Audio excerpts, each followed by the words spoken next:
بسم اللہ الرحمن الرحیم۔ میرا شوہر گھر پر نوکر لے آیا جو بہت حسین تھا۔ میرا دل اس پر آ گیا۔ ایک رات شوہر گھر نہیں تھا، میں نوکر کے کمرے میں چلی گئی۔ جیسے ہی نوکر کے ساتھ سونے لگی تو نوکر نے ایسا کام کر دیا جسے دیکھ کر میری روح کانپ گئی۔ مصر کی عورتوں نے حضرت یوسف علیہ السلام کا حسن دیکھ کر اپنی انگلیوں کو کیوں کاٹ لیا تھا، اس کا اندازہ مجھے اس نوجوان کو دیکھ کے ہوا جسے میرا شوہر کچھ دیر پہلے ہی لے کر آیا تھا۔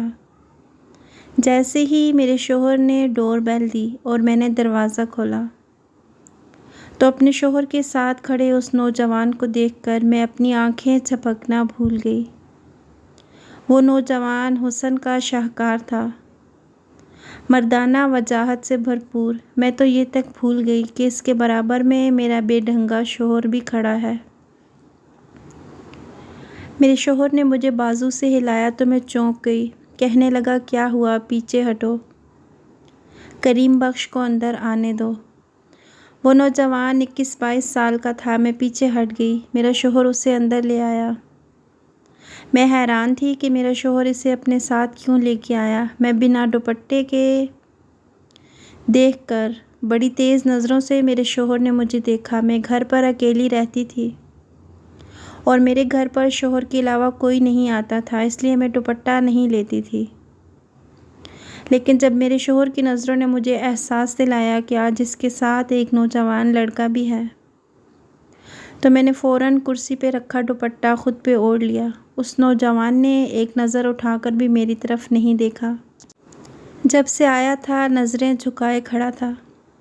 میں نے اپنے شوہر سے پوچھا کہ یہ کون ہے تو وہ کہنے لگا، یہ ایک بے سہارا نوجوان ہے لیکن ہے شریف، اس لیے میں نے اسے گھر میں نوکری کے لیے رکھ لیا ہے۔ یہ گھر کے چھوٹے موٹے کام تمہارے ساتھ کروا دیا کرے گا۔ یہ بات سن کر مجھے برا لگنا چاہیے تھا کہ ایک نوجوان کو میرا شوہر گھر لے آیا، حالانکہ وہ جانتا تھا کہ میں پورا دن گھر میں اکیلی ہوتی ہوں۔ ایسے میں ایک نوجوان لڑکے کا میرے ساتھ ہونا ایک غیر مناسب سی بات تھی، لیکن مجھے برا نہیں لگا۔ اندر ہی اندر نہ جانے کیوں میں اپنے شوہر کے اس فیصلے سے بڑی خوش تھی۔ میں نے کہا، یہ تو آپ نے بہت اچھا کیا، کیونکہ مجھے گھر کے کام کرنے میں بہت مشکل پیش آ رہی تھی اور جب بازار سے سامان لانا ہوتا ہے تو میں تھک جاتی ہوں۔ وہ کہنے لگے، ہاں اسی لیے تو رکھا ہے تاکہ تمہیں باہر نہ جانا پڑے، تم باہر کے سارے کام اس سے کروا سکتی ہو اور گھر کے بھی چھوٹے موٹے کام یہ کر دے گا۔ ہمارا گھر بہت بڑا تو تھا نہیں کہ ملازمین کے لیے کوئی کوارٹر ہوتا، اس لیے میرے میاں نے گھر کا اسٹور روم اس لڑکے کے لیے خالی کر دیا۔ میرے شوہر نے وہیں پر ایک چارپائی رکھ دی اور ایک پنکھا بھی لگوا دیا۔ پھر میرے شوہر نے ایک پلیٹ میں کھانا ڈالا، وہ بھی اسے اسٹور روم میں دے دیا اور مجھ سے کہنے لگا، جب کوئی کام نہ ہو تو اسے گھر میں زیادہ گھومنے پھرنے مت دینا، اسے کہنا کہ اسٹور روم میں رہا کرے۔ میں نے کہا، ٹھیک ہے۔ نہ جانے کیوں میرے اندر ایک عجیب سی کیفیت جنم لینے لگی تھی۔ مجھے پوری رات سکون سے نیند نہیں آئی۔ آنکھیں بند کرتی تو اس نوجوان کا چہرہ میری آنکھوں کے سامنے آنے لگتا۔ نہ جانے کیوں لیکن میرا دل یہ چاہ رہا تھا کہ جلدی سے صبح ہو جائے اور میرا شوہر اپنے کام پر چلا جائے، میں اس ملازم کو جی بھر کے دیکھوں جس کی ایک جھلک نے مجھے دیوانہ سا کر کے رکھ دیا تھا۔ اتنا حسن تو میں نے آج تک کسی لڑکے کے چہرے پر نہیں دیکھا تھا جتنا اس نوجوان کے چہرے پر تھا۔ مجھے حیرت تھی کہ یہ کیسا عجیب شخص تھا، اس نے ایک بار بھی میری طرف نظر اٹھا کر نہیں دیکھا تھا۔ اگلے روز صبح میں جلدی ہی اٹھ گئی تھی۔ میں کچن میں ناشتہ بنا رہی تھی کہ جب میرے شوہر نے اسٹور روم کے دروازے پر دستک دی۔ وہ نوجوان باہر آ گیا۔ میرے شوہر نے کہا کہ گھر کا سودا سلف لے آؤ اور ضروری کام بھی کر لو، پھر میں تمہیں اپنے ساتھ دکان پہ لے جاؤں گا۔ یہ سننا تھا کہ میں متذبذب سی ہو گئی۔ میرا شوہر اسے دکان پہ کیوں لے کے جا رہا تھا؟ وہ تو اسے گھر کے لیے لایا تھا۔ میں نے فرائی انڈا پلیٹ میں رکھا اور چولہا بند کر کے باہر آ گئی۔ میں نے کہا کہ آپ اسے کہاں لے کے جا رہے ہیں؟ یہ تو آپ نے گھر کے کام کاج کے لیے رکھا ہے نا۔ میری بات سن کر میرا شوہر پہلے تو مجھے گھور کر دیکھنے لگا، پھر کہنے لگا پورا دن یہاں پر کیا کرے گا؟ ابھی 1 گھنٹہ ہے، تم نے جو کام کروانا ہے کروا لو، پھر میں اسے اپنے ساتھ دکان پہ لے جاؤں گا اور رات کو یہ میرے ساتھ آئے گا، اور رات کو بھی تمہارے ساتھ جو بھی کام ہوگا کروا دے گا۔ یہ سن کر میں بجھ کے رہ گئی۔ میں نے ناشتہ بے دلی سے بنایا۔ وہ نوجوان کچن میں آ گیا، کہنے لگا آپا کوئی کام ہے تو بتا دیں۔ میں نے پلٹ کے اس کی طرف دیکھا، وہ اب بھی نظریں جھکائے ہوئے بات کر رہا تھا۔ اس کے آپا کہنے پر تو میرے تن بدن میں آگ سی لگ گئی تھی۔ ٹھیک ہے کہ میں اس سے چند سال بڑی تھی، لیکن آپا تو بالکل بھی نہ تھی۔ میں نے کہا دیکھو میرا نام حمیرہ ہے، مجھے حمیرہ کہا کرو، میں اتنی بڑی نہیں ہوں کہ تم مجھے آپا بولو۔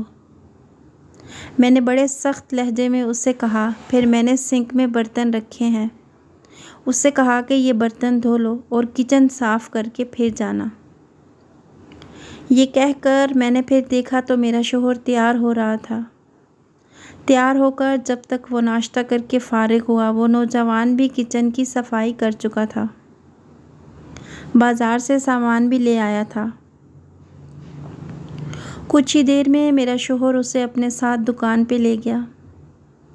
نہ جانے کیوں آج کا دن بڑی مشکل سے میں نے کاٹا تھا۔ ایسے لگ رہا تھا جیسے وقت ٹھہر سا گیا ہو۔ میں بار بار گھڑی کی سوئیاں دیکھتی رہی، حالانکہ روزانہ ہی میرا وقت یوں ہی گزرتا تھا، لیکن گھر کے کاموں سے مجھے فرصت ہی نہیں ملتی تھی۔ دن بہت جلدی گزرتا ہوا محسوس ہوتا تھا، لیکن آج تو ایسے تھا جیسے وقت کٹ ہی نہ رہا ہو۔ میں اپنی کیفیت سے بے حد پریشان تھی۔ بار بار مجھے اس نوجوان کا خیال آ رہا تھا۔ جیسے ہی رات کو میرے شوہر کے آنے کا وقت ہوا، میں جلدی سے کمرے میں گئی، ایک اچھا سا لباس پہنا، میک اپ کیا اور اپنے بال بھی کھلے چھوڑ دیے۔ حالانکہ میری شادی کو 7 سال ہو چکے تھے، میں اپنے شوہر کے لیے کبھی یوں اہتمام سے تیار نہیں ہوئی تھی۔ شادی کے شروع دنوں میں ہی 1 ماہ تک میں نے خود کو سجایا سنوارا تھا، لیکن نہ جانے کیوں آج میرا دل چاہ رہا تھا کہ اپنے آپ کو سجاؤں، سنواروں، خوبصورت بناؤں۔ بے شک میرا شمار خوبصورت عورتوں میں ہوتا تھا۔ میں 30 سال کے لگ بھگ تھی، لیکن میں بے حد خوبصورت تھی۔ کوئی بھی دیکھنے والا مجھے شادی شدہ نہیں سمجھتا تھا۔ جب میں اپنے شوہر کے ساتھ کہیں جاتی تو سب ہی مجھے حسرت بھری نگاہوں سے دیکھتے تھے، کیونکہ میرا شوہر دیکھنے میں ذرا بھی خوبصورت نہ تھا۔ توند نکلی ہوئی تھی، قد بھی درمیانہ تھا، نقش بھی کوئی خاص نہیں تھے، اور میں ایک حسین خوبصورت لڑکی تھی۔ اس لیے کریم بخش کی وجاہت اور حسن دیکھ کر میری دبی خواہشات میرے اندر لاوے کی طرح بھڑک اٹھی تھی۔ جیسے ہی رات کو میرا شوہر گھر پر داخل ہوا، مجھے دیکھ کر حیران ہوا، لیکن میری نظریں تو کریم بخش پہ جمی ہوئی تھی۔ پورا دن میں نے نہ جانے کیسے کاٹا تھا، لیکن وہ بڑا عجیب شخص تھا۔ ایک نظر بھی اس نے مجھ پہ ڈال کر نہیں دیکھا، اور یہ بات مجھے اندر سے مزید الجھا گئی تھی۔ البتہ میرا شوہر مجھے یوں دیکھ کر بڑا خوش تھا۔ کھانا کھانے کے بعد کہنے لگا آؤ حمیرہ، آج تمہیں لانگ ڈرائیو پہ لے کے جاتا ہوں، تم بہت اچھی لگ رہی ہو۔ لیکن میں اس کے لیے سنوری ہی کب تھی جس کے لیے میں نے یہ سب تیاری کی تھی؟ اس نے تو ایک آنکھ بھی مجھے نہیں دیکھا تھا۔ میں چاہتی تھی کہ وہ مجھے دیکھے اور دیکھ کر اپنے ہوش کھو بیٹھے، کیونکہ میں بھی حسن میں کم نہ تھی، لیکن وہ تو سیدھا اسٹور روم میں چلا گیا۔ میں نے اپنے شوہر سے کہا کہ میرے سر میں درد ہے، مجھے کہیں نہیں جانا۔ یہ کہہ کر میں اپنے کمرے میں چلی گئی۔ بڑی بے دلی سے میں نے چوڑیاں اتار کر سامنے ڈریسنگ پر پھینک دیں۔ اپنی جیولری بھی اتاری، بالوں کا جوڑا بنا کر بالوں کو کیچر میں مقید کیا، اپنا لباس بھی بدل لیا اور منہ بھی دھو لیا۔ اب میں سوچنے لگی کہ کس طرح سے اس نوجوان کو اپنے پاس رکھوں۔ میرے ذہن میں بس ایک ہی ترکیب آئی تھی، اپنے شوہر کے اٹھنے سے پہلے میں چھت پہ چلی گئی، دھلے ہوئے کپڑے اتارے اور سیڑھی اتارتے ہوئے جان بوجھ کے اپنا پاؤں موڑ لیا۔ میں اپنا توازن برقرار نہیں رکھ پائی تھی کہ دھڑام سے سیڑھیوں سے گر گئی۔ میرے پیر پر اچھی خاصی موچ آ گئی تھی، گھٹنا الگ سوج گیا تھا۔ میں رونے لگی، چلانے لگی۔ میرا شوہر اور وہ نوجوان دونوں ہی اپنے کمرے سے باہر آ گئے۔ جب میرے شوہر نے چھت کی سیڑھیوں کے نیچے دیکھا تو کہنے لگا، کیا ہوا؟ میں نے کہا کہ میرا پاؤں پھسل گیا تھا۔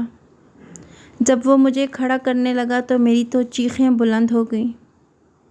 میں سچ مچ میں اپنے پیر کی ہڈی توڑوا چکی تھی۔ میرا شوہر مجھے سہارا دیتے ہوئے گاڑی میں بٹھا کر ہاسپٹل لے گیا۔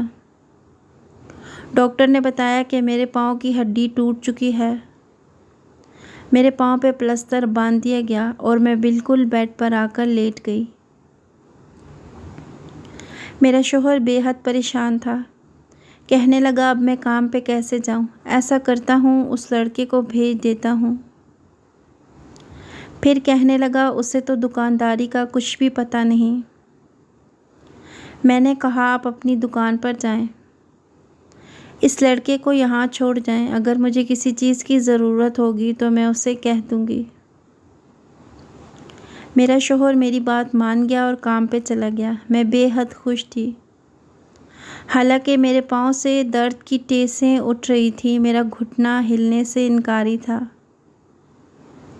لیکن میرا دل بڑا ہی مطمئن تھا۔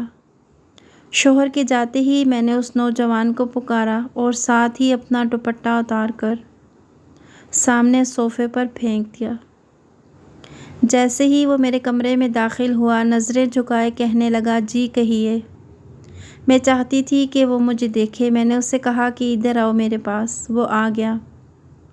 کہنے لگا، آپ کو کیا چاہیے؟ ویسے میں نے کھانا بنا دیا ہے اور کچن اور گھر کی صفائی بھی کر دی ہے۔ میں نے اس سے کہا، ادھر بیٹھو۔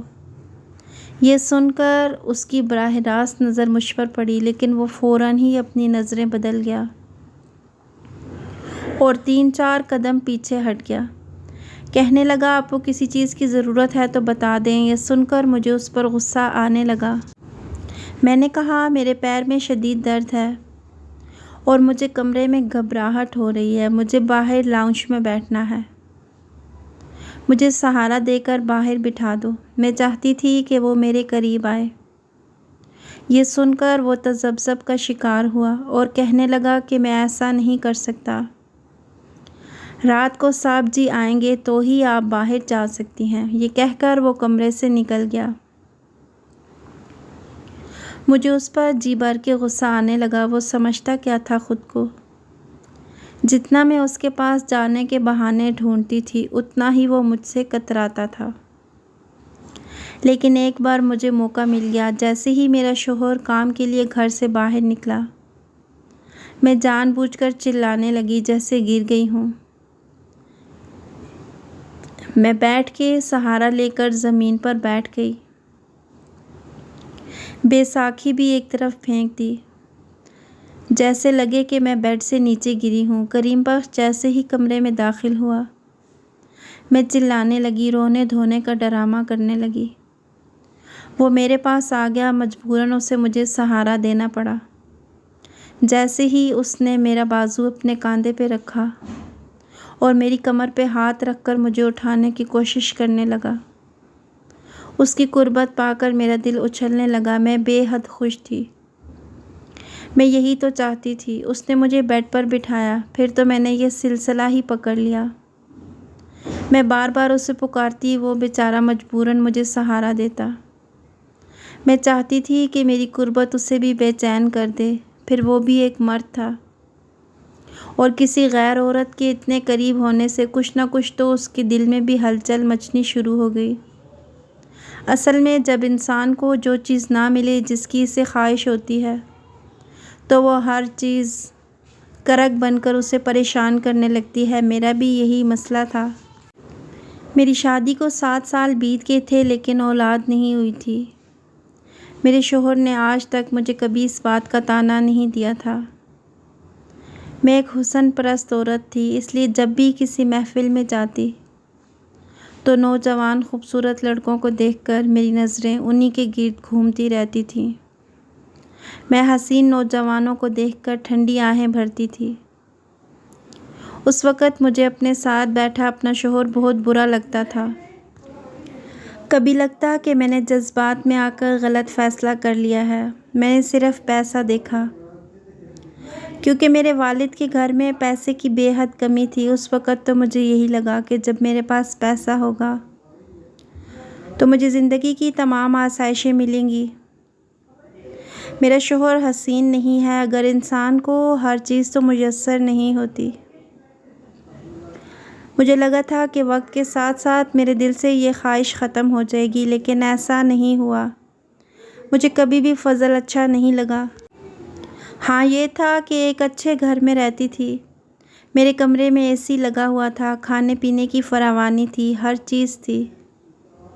پیسہ خرچ کرتے ہوئے مجھے سوچنا نہیں پڑتا تھا، لیکن مجھے اپنے شوہر کی سنگت سے گھن آتی تھی۔ مجھے وہ بالکل بھی اچھا نہیں لگتا تھا۔ جتنا وقت میرا اس کے ساتھ گزرتا میں ایک ذہنی اذیت سے دوچار رہتی۔ اس وقت نہ تو مجھے کوئی آسائش اچھی لگتی اور نہ ہی وہ بڑا گھر۔ کبھی کبھی مجھے یہ لگتا کہ شاید میں نے غلطی کی۔ اگر میرا شوہر میرا من پسند ہوتا تو شاید میں اس کے ساتھ ایک کمرے میں بھی ہنسی خوشی زندگی گزار لیتی، اس سے جی بھر کے باتیں کرتی۔ میری خواہش میرے اندر ہی حسد بن چکی تھی۔ کریم بخش کو دیکھ کر مجھے لگا کہ بس میری تلاش ختم ہو گئی۔ میں چاہتی تھی کہ وہ بھی میری طرف مائل ہو، لیکن وہ کم بخت نظر ہی نہیں اٹھاتا تھا۔ میں اس کی آنکھوں میں اپنا عکس دیکھنا چاہتی تھی۔ میرا پاؤں کافی حد تک ٹھیک ہو چکا تھا، پلستر بھی اتر چکا تھا، لیکن میں جان بوجھ کر لنگڑاتی تھی تاکہ وہ مجھے سہارا دے۔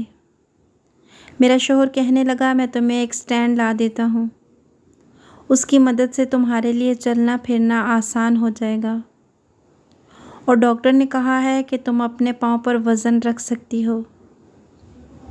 میں نے غصے سے اپنے شوہر کی طرف دیکھا۔ میں نے کہا، ڈاکٹر کو کیا پتا کہ مجھے کتنی تکلیف ہے؟ اس کا کیا ہے، وہ تو جو چاہے گا کہتا رہے گا۔ لیکن یہ ڈرامہ بھی میں کب تک کر سکتی تھی؟ میں اپنے شوہر سے پیچھا چھڑوانا چاہتی تھی۔ ایک بار جب میرا شوہر دکان پہ چلا گیا تو میں نے دیکھا کہ کریم بخش اپنے موبائل پر کسی سے بات کر رہا ہے۔ اس کے پاس نوکیا کا چھوٹا سا موبائل تھا۔ وہ کسی سے بات کرنے میں مصروف تھا۔ میرا پاؤں چلنے پھرنے کے قابل تھا۔ میں جان بوجھ کر دھیرے دھیرے چلتی ہوئی کچن کے دروازے تک گئی۔ وہ کسی سے کہہ رہا تھا، میں بہت جلد اماں کو تمہارے گھر بھیجوں گا۔ اب تو میری نوکری بھی لگ گئی ہے، تمہارا باپ بھی انکار نہیں کر سکتا۔ میں نے بہت بڑی رقم بھری ہے، میں شادی کروا کر تمہیں شہر لے آؤں گا۔ یہ سننا تھا کہ میرے ہوش اڑنے لگے۔ میں تو کریم بخش سے بے حد محبت کرنے لگی تھی۔ میں اس سے دستبردار نہیں ہو سکتی تھی۔ میں چاہتی تھی کہ وہ بھی مجھ سے محبت کرے، لیکن وہ تو شاید کسی اور لڑکی کے چکر میں تھا۔ میں دھیرے دھیرے چلتی ہوئی اپنے کمرے میں گئی۔ مجھے اس وقت سب کچھ برا لگ رہا تھا۔ میرا جی چاہا کہ وہ لڑکی میرے سامنے آ جائے تو میں اس کا گلا گھونٹ کر اسے مار ڈالوں۔ کریم بخش میرے علاوہ کیسے کسی سے محبت کر سکتا ہے؟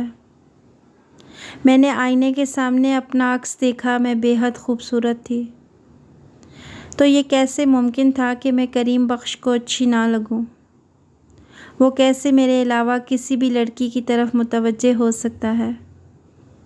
پھر میرے ذہن میں آنے لگا کہ ہو سکتا ہے وہ لڑکی بے حد خوبصورت ہو، مجھ سے بھی زیادہ حسین ہو۔ بہرحال جو بھی ہے میں یہ بات برداشت نہیں کر پا رہی تھی۔ غم و غصے سے میری آنکھوں سے آنسو بہنے لگے۔ میں نے کریم بخش کو آواز دی، وہ میرے کمرے میں آ گیا، لیکن مجھے صحیح سلامت اپنے پاؤں پہ کھڑا دیکھ کر وہ کچھ حیران سا ہوا۔ کہنے لگا، بی بی جی کیا ہوا؟ میں نے کہا، اندر آؤ، مجھے تم سے کچھ بات کرنی ہے۔ وہ اندر آ گیا۔ میں نے اس سے کہا کہ میں تم سے محبت کرتی ہوں۔ یہ سن کر وہ ششدر رہ گیا۔ پہلی بار اس نے میری طرف دیکھا تھا، لیکن وہ بھی نفرت سے۔ کہنے لگا، شرم نہیں آتی مجھ سے اس قسم کی باتیں کرتے ہوئے؟ میں نے کہا، تم ہو ہی اتنے حسین، اس میں میرا کوئی قصور نہیں۔ پھر میں نے اپنی الماری کے لاکر سے اس کو بہت سارے پیسے نکال کے دیے۔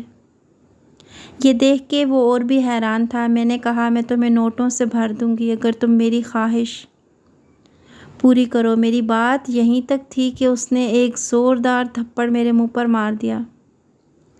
کہنے لگا، اس سے آگے ایک لفظ بھی اور کہا تو میں مالک کو بتا دوں گا کہ آپ کی کیا سوچ ہے۔ میں نے تو آپ کو ہمیشہ اپنی بڑی بہنوں کی طرح سمجھا ہے۔ آپ کو شرم نہیں آتی میرے بارے میں ایسا سوچتے ہوئے؟ مجھے اس کے تھپڑ مارنے سے اتنی تکلیف نہیں ہوئی تھی جتنا اس کے بہن کہنے سے ہوئی۔